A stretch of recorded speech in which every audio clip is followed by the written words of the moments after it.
Good. This is a story about Reuven Dunin. Reuven Dunin was a wonderful person. I knew him very well. He passed away 10, 15 years ago. He was a big, heavy fellow. When he was younger, he was a tractor driver.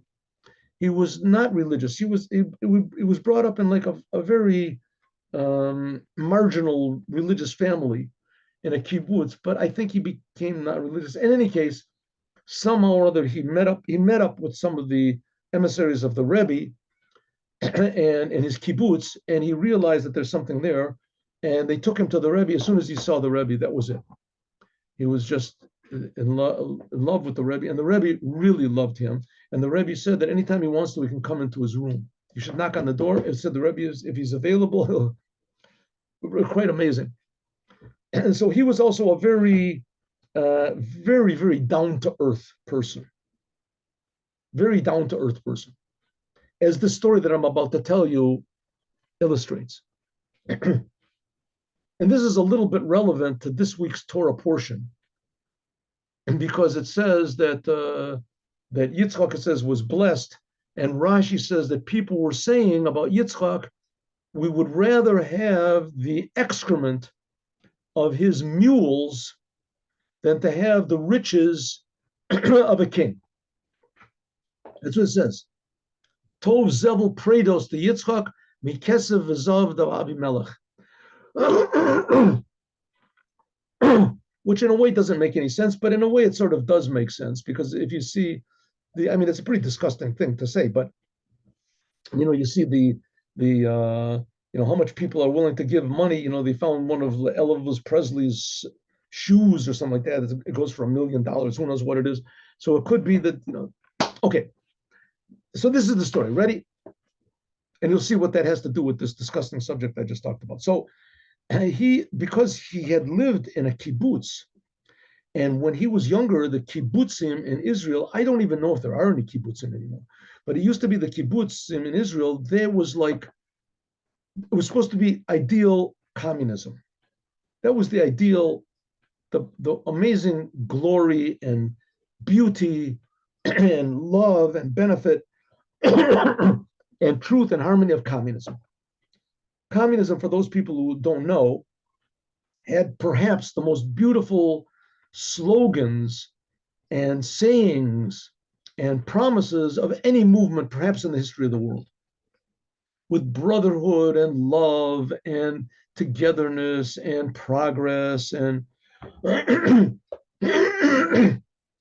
with these, beside the fact that it didn't work at all, but beside these beautiful slogans that they had, as they killed millions of people. It was just, communism was promising to be so good that anyone that would go against this good has to be eliminated. It's an enemy of all mankind.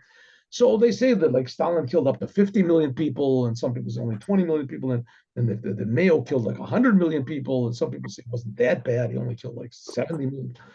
In any case, communism. So the only place that communism basically really, they didn't realize what an amazing failure it was in Israel.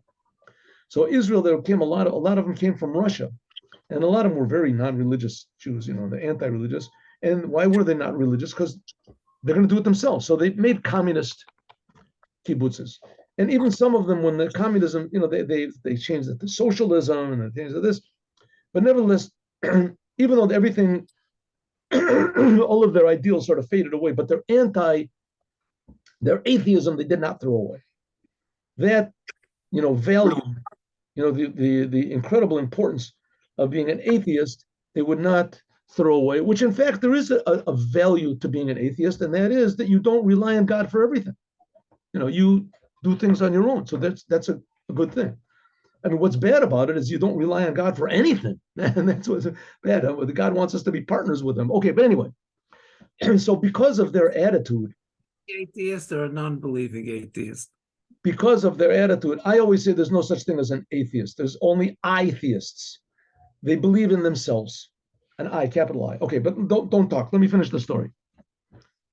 So they always would invite Reuven Dunim to go to these kibbutzim to speak, because he would say, I was in a kibbutz, I thought just like you, and I want to explain to you the reason why I changed my mind. So at least there was a place to talk. He went to one kibbutz. They invited him to kibbutz. Usually, he would go there with other Hasidim. They would play music. They would sing.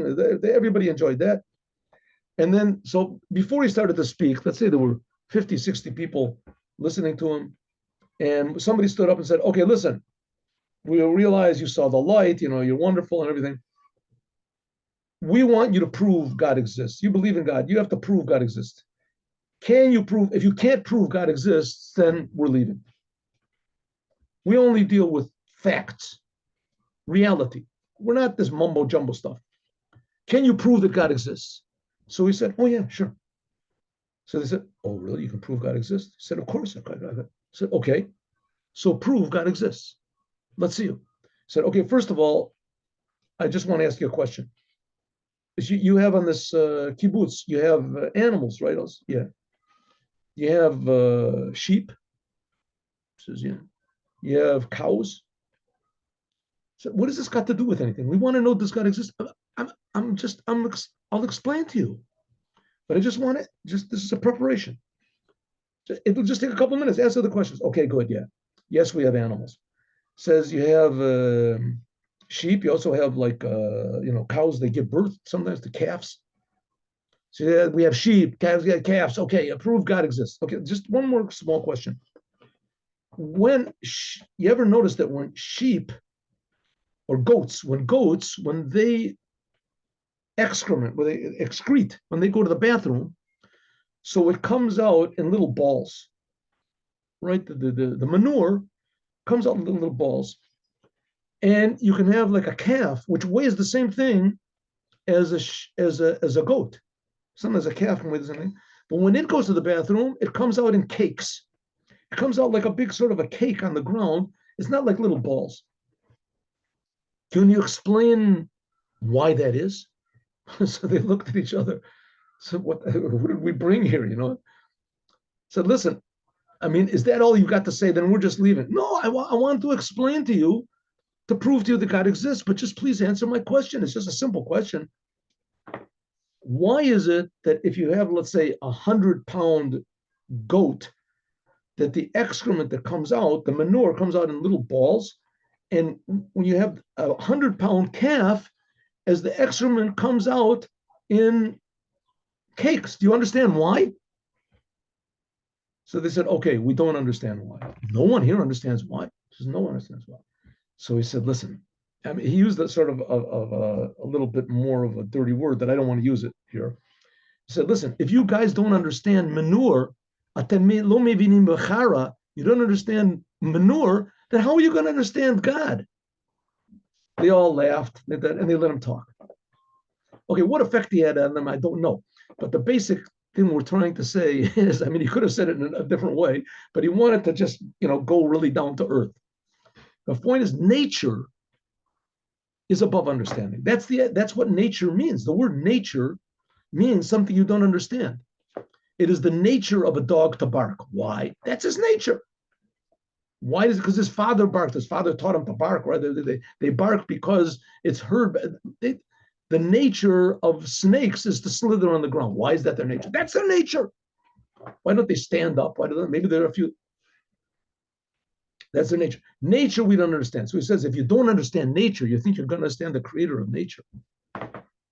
And that's relevant to our Torah portion because it said it's better, people said it's better, the manure of the animals of Yitzchak, they at least prove that we don't understand anything, than all the money and the riches of Avimelech that we think that we're kings. We think we understand the whole business. As we'll talk about more, God willing, tomorrow. Have a good day with Mashiach now. I'll just turn off the recording.